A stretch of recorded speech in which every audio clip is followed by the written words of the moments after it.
All right, and we are live. Good evening po sa inyo lahat mga kaguro. And of course, welcome back to Gurong Pinoy. Hello, of course, sa lahat ng members ng Team Skinner, our Let September 24 of this year babies. And of course, your online application is going to start by June 23rd until August 24th. Target release of results would be December 7th. And so if you are still not a member of Team Skinner, that's for Janet and Prof. And if you'd want to pass the let and also to top the let, mag-enroll na po kayo. No? Just send a message to our Facebook page. We also have our majorship, full online majorship offerings for the following majors. No? So English, Math, Filipino, Gen Sci, Soc Sci, MAPE, Values Education, and TLE, AFA. This is full online. You can see the schedule on your screens right now. Natapos na po yung kanilang orientation and also their diagnostic test the previous weekend, no, kahapon, yung kanilang diagnostic test. And the following weekends, they would already be starting with their discussion. So pwede pa rin po kayong humabol.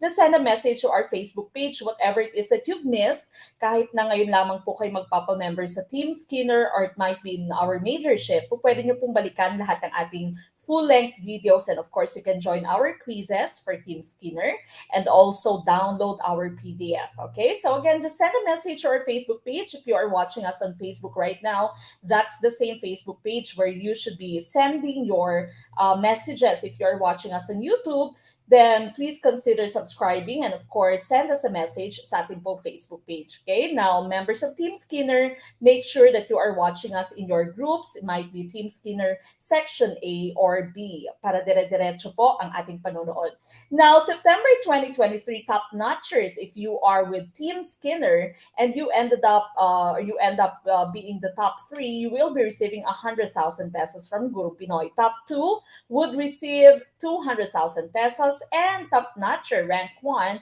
would be receiving 300,000 pesos. So again, just become a member of Gurong Pinoy. Wala pong lugi, siguradong ipapasa ang let at itatap ang let dire-diretso until the day that you take the let.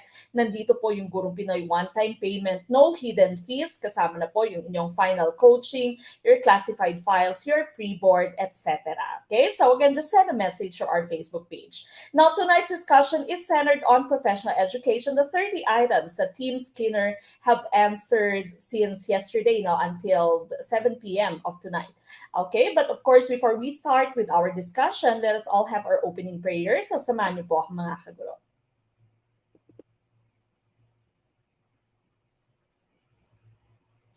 Dear Lord, I come to you to ask for your guidance and direction in this study session. I ask that the Holy Spirit fill me with strength, creativity, and understanding to get through my studies without difficulty or sin. Help me hold my focus and attention. Help me to retain all that I learned. Please make my mind sharp and keep distractions at bay. If any part of my studying is weak or lacking in some way, let it be revealed so that I may correct it. Thank you for this opportunity to learn. Amen.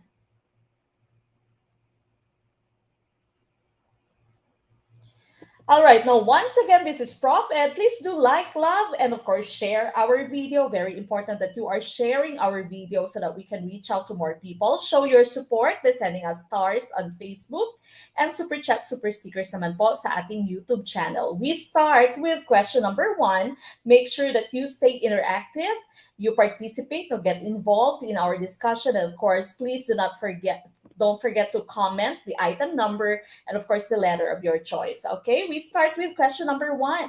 Which of these technologies used in the classroom are arranged from the most symbolic to multisensory? Would it be letter A, real objects, print, audio, visual materials, and visual materials? Letter B, visual materials, audio, visual materials, print, and computers. Letter C, visual materials, print, audio, visual materials, and realia.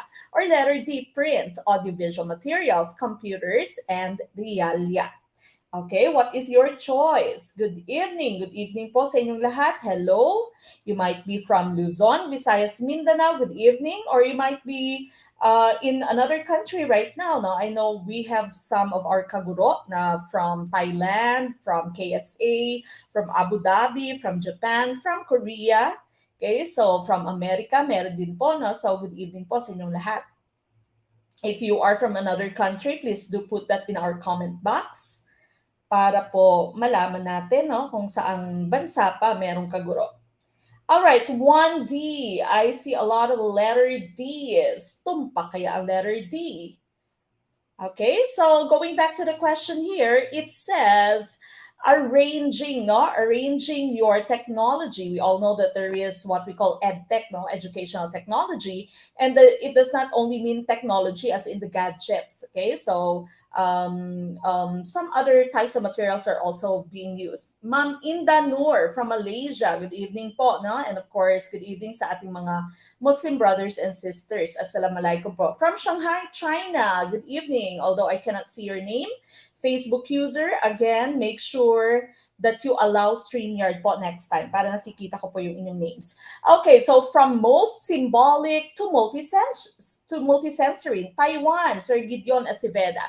And so that means from the most abstract to the realest thing. Okay, so most abstract to the realest thing, no? The most authentic. Yan yung ating hinahanap. So dapat yung nauuna, yung abstract, pinaka-abstract, pinaka-symbolic. And of course, yung inyo namang nasa huli ng inyong listahan should be the real objects. Alright? And so the correct choice here would be letter D. Tumpak po yung letter D, no? Letter D, print is the most abstract of all, no? Most symbolic. It simply is using symbols, audio-visual materials, and of course, you have computers because of course, sa computers, marami ka nang pwedeng gawin. Pwede kang mag-watch ng video, which you might argue would also be under the audio-visual materials, pero mas multi-sensory siya, no? And then you can also do some simulation sa inyong computers. And of course, the real most or the realest thing here would be your realia, di ba? Yung realia mo, coins, your specimens in the lab, the banga coming from, say, prehistoric area, no, or prehistoric ages, the bungo na nadag pa ng mga archaeologists. Now, these are real-life objects, realia. All right, so that would be the correct choice. Letter D, ang ating pong tumpak na choice. All right? You remember Edgar Dale's cone of experience, di ba? So sabi ni Edgar Dale, very common question. Tandaan ito, no? A common question in the LET is that what is true or which among the following statements is true about Edgar Dale's cone of experience. And so yung inyo pong magiging choice doon, as you go down the cone, the experience becomes more realistic or more authentic. Okay? So abstract mo nandito sa tip, no? Nandito sa taas ng inyong cone. Alright? Okay, now so reading, that's why we had printed materials kanina, most abstract. Then of course you have your audiovisual, nandito, no, view images, watch movies, and then you have simulation, no, through your computer, po pwede. And of course, real things, your realia. And so letter D would be the tumpak na choice. Okay? So, congratulations sa mga natumpak. Sa mga ligwak naman, of course, move on kaagad. Mas mabilis ang pag-move on kesa sa inyong relasyon. Aray. Alright, we go to question number 2. The pupils are to be judged individually on their mastery of the singing of the national anthem.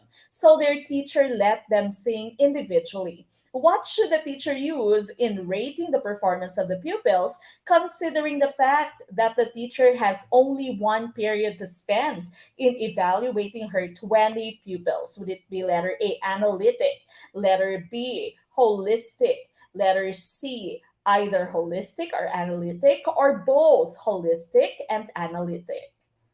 Okay, which is your choice? Sana ngayon tumpak na po kayo.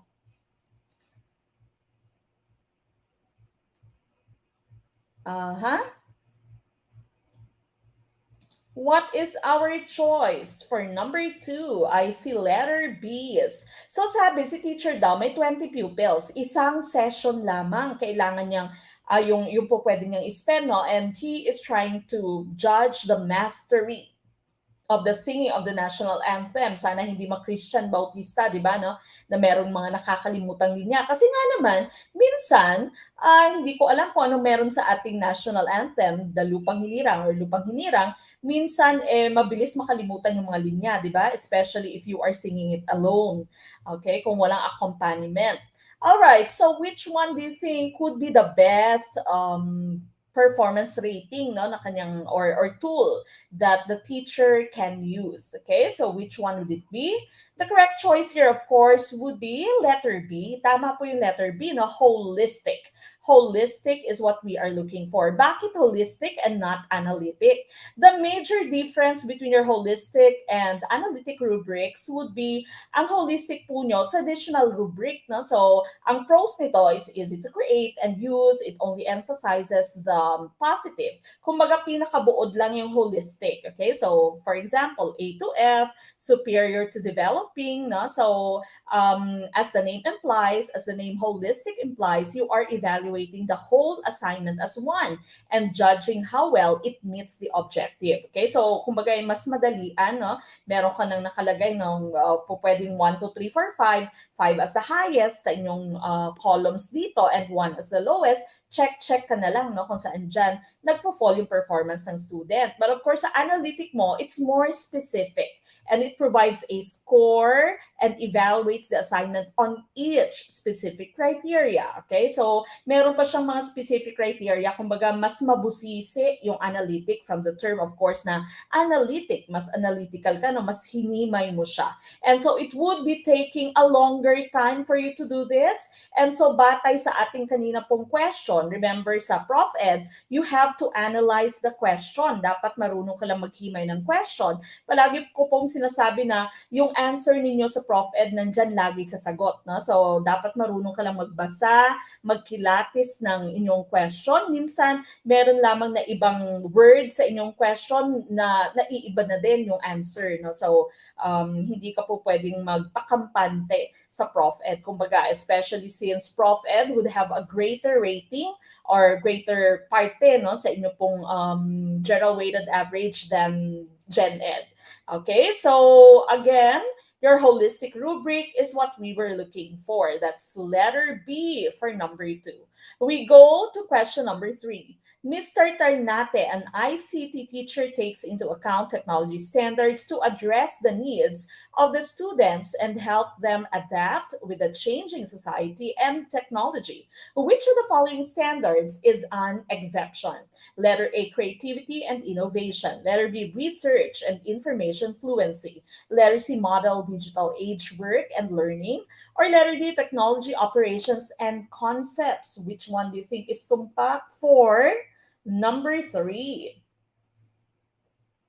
Sir Marky B, hello po, good evening. Nakakamiss naman ang mga session sa Gurong Pinoy. Palagi talagang inaabangan ng mga quiz sa top 20. Thanks sa Gurong Pinoy, hindi ako nahirapan noong March 2023 waiting for the results, rooting for mataas na rating sana top-notcher, claiming and manifesting, of course, no? We trust and we pray that you make it, hindi lamang make it, but of course, top-notcher, Sir Marky B. Hello po from Team Brunner, Sir Marky.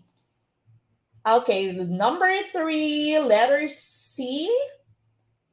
ABC, karamihan sa inyo sinasabi letter C, no? So, sabi dito si Mr. Tanate, isang ICT teacher. And of course, he takes into account technology standards to address the needs of the students. Pero yung question dito, which of the following standards is an exception? That means we are looking for the odd one, no? So odd one out yung ating magiging application or ating magiging atake sa ating question. Okay? The correct choice here is letter C. Bakit letter C, no? Bakit kaya letter C ang ating choice and not letters A, B, and D?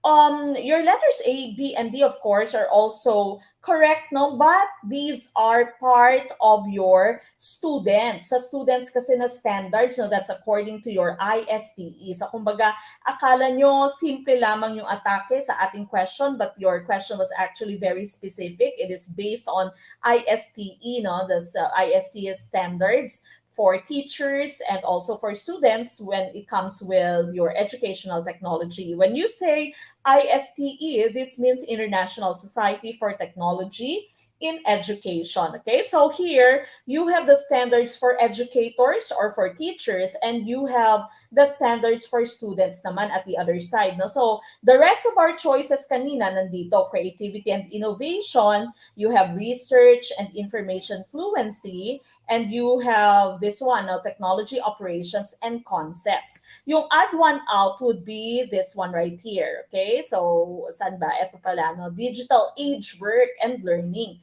Kasi hindi po siya kasama sa standards for students. It is with the standards for teachers. And so, letter C ang ating tumpak na choice for number 3. And again, if you are a member of Team Skinner, do not worry. You can easily download the PDF later. No? Nandiyan na po yung PDF nyo, nakaschedule na for posting.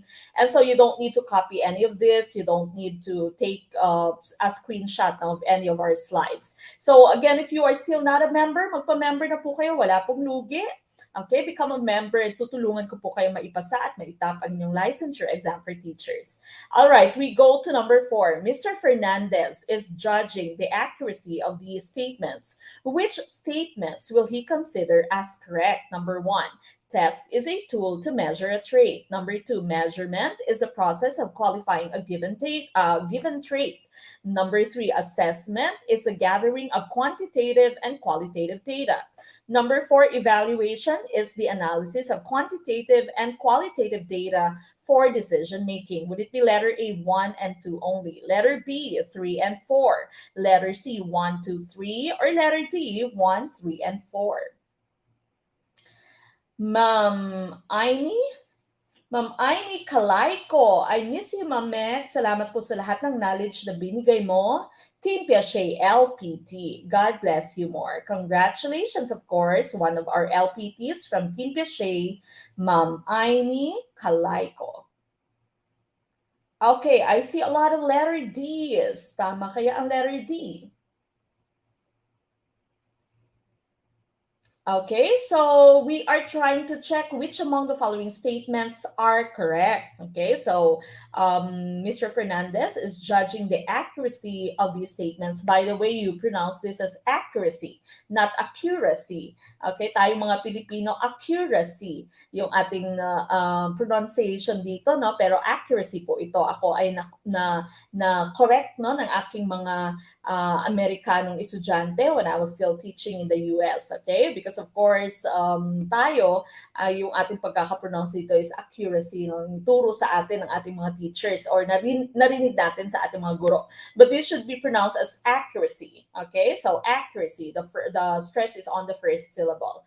All right, so which one do you think is the right choice? I see a lot of letter D's. The tumpak na choice here would be letter D. Now, so 1, 3, and 4 are correct. Sa makatuwid, yung wrong statement would be this, no? Measurement is the process of qualifying a given trait. Okay? So, bakit kaya yan yung ating, yan yung mali, no? Because the term that makes this wrong would be the term qualifying. Remember, when you say qualify, qualitative data, no? It's made up of descriptions, words lamang siya. But when you say measurement kasi, it is dealing with quantities, no, quantitative data. So that means there should be numbers for measurements, no, not just qualifiers. Okay, so this part right here makes it wrong. And so letter D would be tumpak.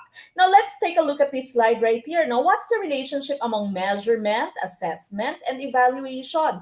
Paulit-ulitin po ito sa inyong licensure exam for teachers. Now, when you say measurement, collecting numerical data, kaya kanina sabi natin, yung inyong number 2 was wrong kasi qualitative, no? Qualities, qualifying nakalagay. Hindi po pwede sa measurement yung qualitative data, no? Dapat po numbers siya, dapat quantitative data siya. And of course, one of the most common types of measurement, especially in the classroom, would be tests. Okay, so test yung binibigay natin to measure the quality and the quantity, no, ng student learning. All right, now what about assessment? Assessment here would be the collection of data. Kinokolekta mo lahat ng data ng inyong estudyante, no? So lahat ng characteristics, lahat ng traits ng inyong estudyante may be in numbers or in descriptive form, no? So pwede kang magbigay ng formative assessment during instruction or summative assessment, that's after instruction. Now this ends with evaluation. Evaluation is this is already the application of your assessment. Now, kumbaga, In assessment, kinolekta mo yung data. Sa evaluation naman, anong gagawin mo sa data na to? No? So you use the data that you've collected from your assessment. You might have to reform, no, to do some reforms, some changes in the way that you're teaching. You have to connect your educational goals and the goals that you have achieved. No? So babalikan mo ngayon yung inyong objectives, ay hindi nila na-hit yung objective na to.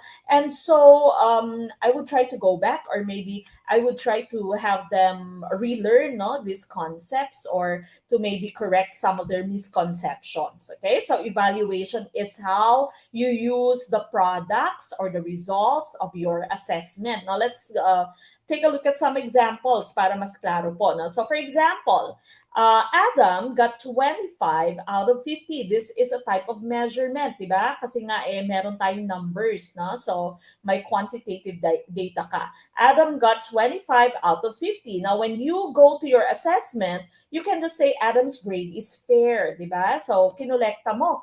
Pwedeng itong Adam got 25 out of 50 is only from one test.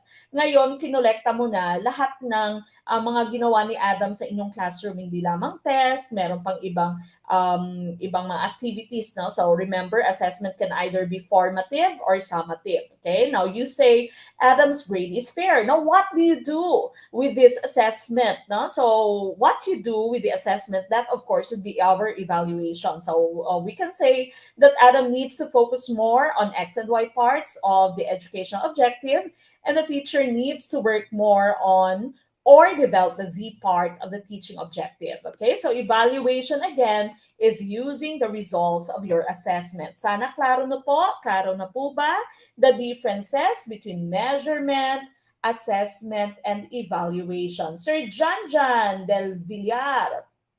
Thank you, Coach Mac. LPT na po ako from Team Piaget. Congratulations, of course. Uh-huh.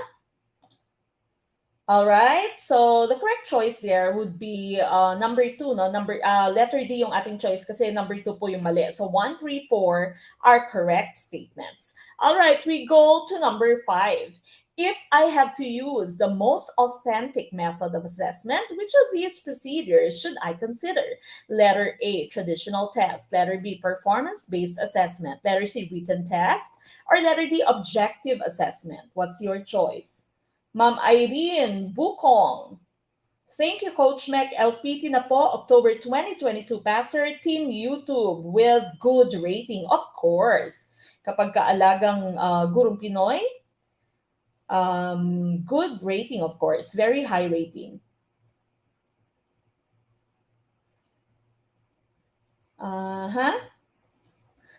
All right, I see a lot of letter B's for this item. No? So we are looking for authentic or alternative assessment or real life assessment. And so the correct choice, of course, here, the performance-based or our performance tasks as part of your K-12 curriculum would all be part of your authentic method of assessment. So letter B for number 5. Okay, let's take a look at the definition of authentic assessment or alternative assessment. Parehas lang po sila. No? So a real-world assessment is meant to focus on the impact of one's work in real or realistic and often messy context. In a real-world authentic assessment, there may or may not be mere writing or a hands-on task, but the assessment is meant to focus on the impact of one's work in real or realistic context. Okay, so you try to give your students, if you're already teaching right now, I know some of you are OFWs teaching abroad, the others might be teaching in a private school, others might be part of the senior high school dito, na or for some of you na hindi pa nagtuturo and you teach in the future, it is better to give your students authentic assessment or real life assessment, your alternative assessment, so that the students' learning becomes more meaningful. The students are able to realize, nare-realize ng mga estudyante na, ito palang na-learn namin inside the classroom ay na-apply pala in real life. No? Learning becomes more meaningful and more relevant, and of course, it becomes more permanent. Na-apply niya in real life. All right, so these right here are the different activities under your alternative evaluation or assessment.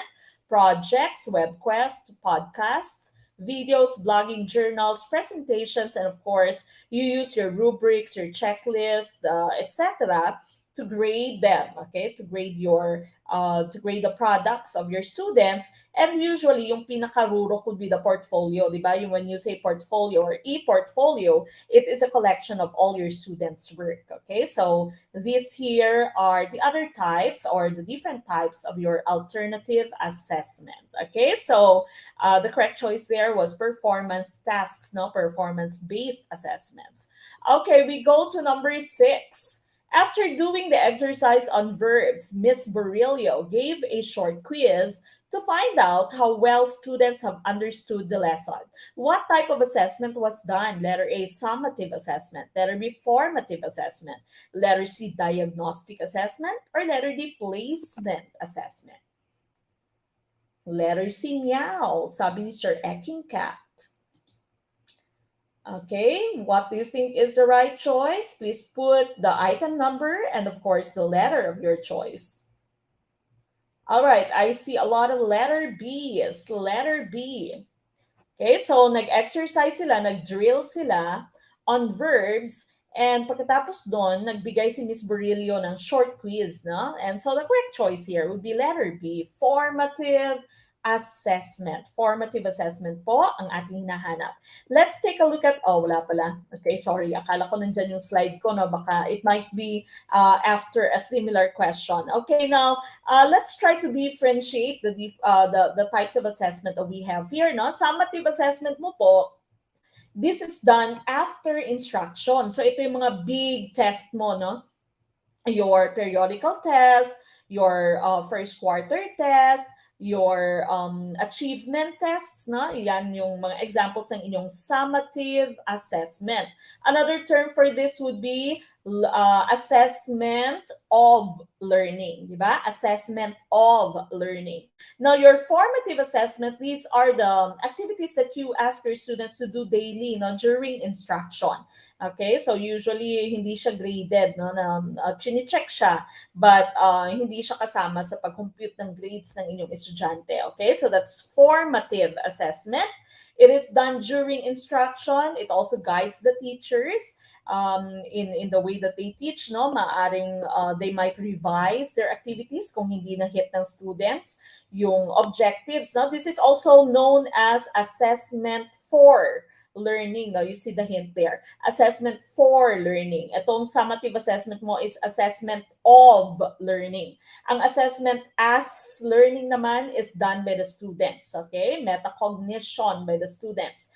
When the students try to reflect, no, they try to check their own learning, that would be assessment as learning, okay? So, that's your summative and formative assessment. Diagnostic assessment, this is used to measure the strengths and the weaknesses of your students. Saan ba sila magaling? Saan ba sila hindi masyadong magaling? No? And sometimes your readiness test can also be used as an diagnostic assessment. Placement assessment, this is used to put your students in different courses. Okay, so saan ko kaya siya ilalagay, no? Your placement. Pwede din naman sa different sectioning, no? So placement assessment po yung ating ginagamit. Alright, but for number 6, your formative assessment is what we are looking for. Okay, yan. Sabi ni Sir Jeronimo Higanto, short quiz, formative. Long quiz, summative. Tama po. Okay, we go to item number 7. Who among the teachers below performed a diagnostic assessment? Letter A, Miss Santos, who asked questions when the discussion was going on to know who among her students understood what she was trying to emphasize. Letter B, Mr. Kolubong, who gave a short quiz after discussing thoroughly the lesson to determine the programs of learning. Letter C, Miss Ventura, who gave a 10-item test to find out the specific lessons which the students failed to understand. Or letter D, Mrs. Lopez, who administered a readiness test to the incoming grade 1 pupils. What is our choice? Number 7.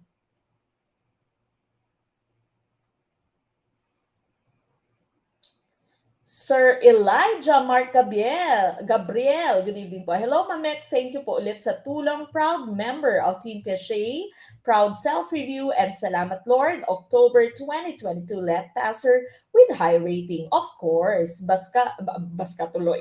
Basta from Gurong Pinoy, siguradong high rating.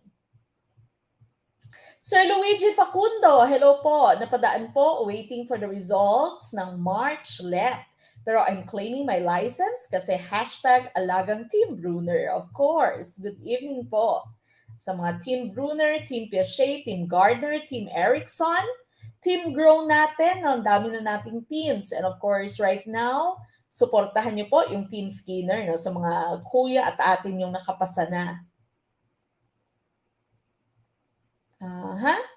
7 IC letter Ds. Okay, I have mentioned, di ba, readiness test can also be used as a diagnostic assessment. And so the correct choice here would be letter D. Ang inyo pong letter A, no, asking questions during discussion. And so this would be formative. Giving a short quiz. Ito kanina yung example din natin a while ago no, sa ating question number 6. And so this is also formative. Giving a 10-item test to find out the specific lesson. So this would also be part of your formative. Ms. Ventura here is trying to use the results of this assessment para mag-guide siya, no? Makita niya kung saan sila mas natuto, saan pa yung kailangan niyang balikan ng mga lessons. Okay, so letter D is what we are looking for. Readiness test can be used as part of your diagnostic assessment. All right, we go to number 8. Misa Plan is planning to do an assessment of learning. Which of these should she include in her plan considering her purpose for assessment? Letter A, how to give immediate feedback to students' strengths and weaknesses. Letter B, how to determine the area of interest of learners. Letter C, how to certify students' achievement. Or letter D, how to design one's instruction. Okay, what is our choice? Number 8. Number 8.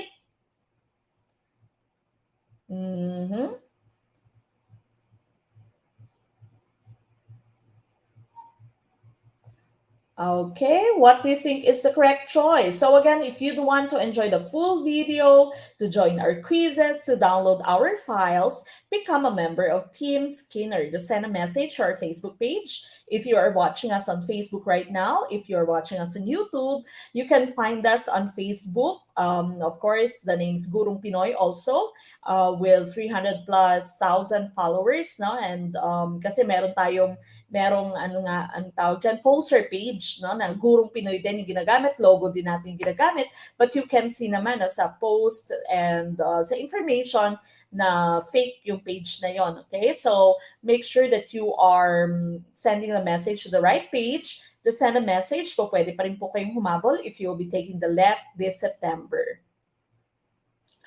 Okay, number 8, aba, samot-sari ang inyong sagot, A, B, C, D. Baka merong mga nabulag na naman. Okay, himay-himayin ko ha. Pakita ko sa inyo bakit ganito yung sagot natin. Miss Plan is planning to do an assessment of learning. Okay? Assessment of learning. Okay? So again, ano nga ba yung ibig sabihin? Kanina, no, I've mentioned assessment for learning, assessment of learning, assessment as learning, no? Remember, we said assessment as learning. Letter S, no? This is done by the students. Assessment for learning, formative assessment. Assessment of learning is summative assessment. And so dito, sabi ng question mo, assessment of learning. Ganyan po, dapat kagrabe yung pag-analyze natin sa questions natin sa Prof Ed, no? Akala mo walang hint, pero meron. Akala mo lang wala, pero meron. Okay, so which of these should she include, no, in her plan? How to give immediate feedback to students' strengths and weaknesses? Students' strengths and weaknesses. And so this would be diagnostic testing, di ba? How to determine the area of interest of learners still would be part of your diagnostic testing. No? So hindi siya, we are looking for summative, di ba? Assessment of learning is summative assessment done after instruction. How to certify students' achievement. This is what we were looking for. Letter C. How to design one's instruction. This can be part of your formative assessment kasi nga you are designing your instruction from the results of your formative assessment. Kung pwede mo sabihin, before I proceed to the new lesson tomorrow, babalikan ko muna to kasi hindi nila naintindihan ang concept na to na merong mga misconceptions, hindi pa nila gets. So imbis na papunta ka na sa new lesson, babalikan mo pa yung previous lesson nyo. Okay? So letter C for number 8. Sana natuto, okay lang po, magkamali, no? So basta natuto tayo, okay lang po yan. Importante po ay sa actual let, alam na natin ang ating magiging sagot. Okay, we go to the next item. Mr. Ravelas made an essay test for the objective, identify the planets in the solar system. Was the assessment method used the most appropriate for the given objective? Why? Letter A, yes, because essay test is easier to construct than objective test. Letter B, yes, because essay test can measure any type of objective. Letter C, no, he should have conducted oral questioning. Or letter D, no, he should have prepared an objective test. Sir Adrian Abo, Gurong Pinoy really helped me during my exam last October. Thank you, Gurong Pinoy. LPT na po ako. Sir Adrian Abo, LPT.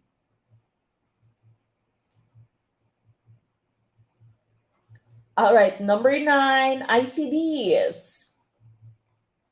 Karamihang choice natin ay letter D. So you have a teacher here and yung objective niya is identification. Okay? So, pero yung binigay niyang type of test is essay. Okay? So, would it be appropriate no, for the given objective? The correct choice here, of course, would be letter D. Dapat objective type of test. No? Dapat hindi essay yung binigay ni Mr. Ravelas. Alright, now what's the difference between your objective tests and your subjective tests? Your objective tests are scored by comparing student responses with an established set of correct responses or your answer key. Now, your answer key, your criteria, your criterion measure, no, your mastery, kumbaga, ideal for computer scanning, does not require particular training or knowledge of the examined area.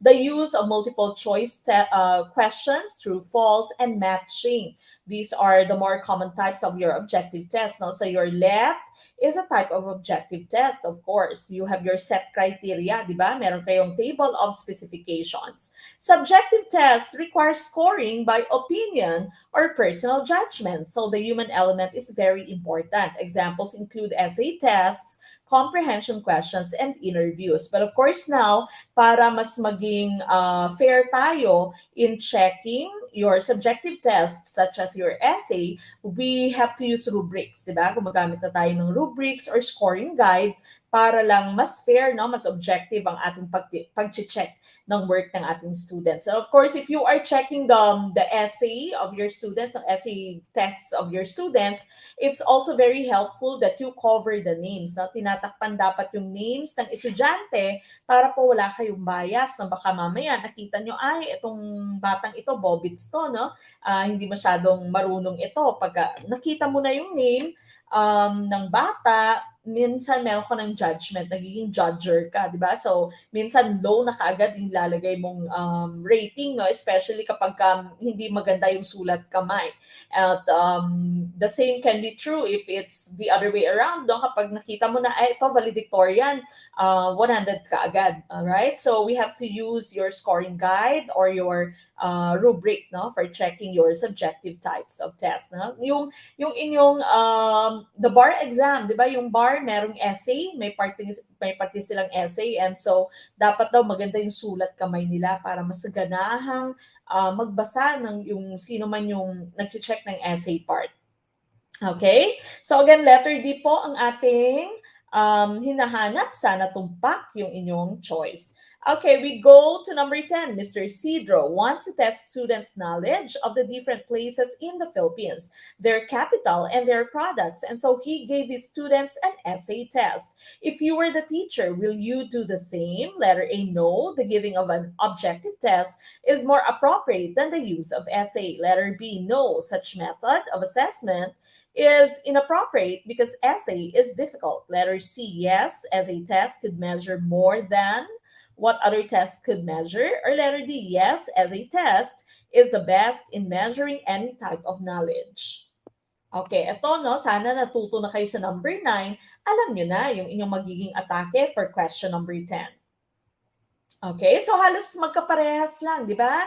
Ang hinahanap is the students' knowledge of the different places in the Philippines, their capital, and their products. And so the correct choice here would be letter A. No, the giving of an objective test is more appropriate than the use of the essay. Remember your essay tests, these are tests that are very easy to construct, very easy to make, but very difficult to score dahil gagamit ka pa ng inyong checking rubric. And of course, you have to read no, all of those writings of your students. Okay, so letter A, no, the giving of an objective test is more appropriate than the use of essay. We move on with question number 11. What type of validity does the pre-board examination possess? If its results can explain how the students will likely perform in their licensure examination. Letter A, concurrent. Letter B, predictive. Letter C, construct. Or letter D, content. Okay, what's your choice? What would be your choice for question number 11?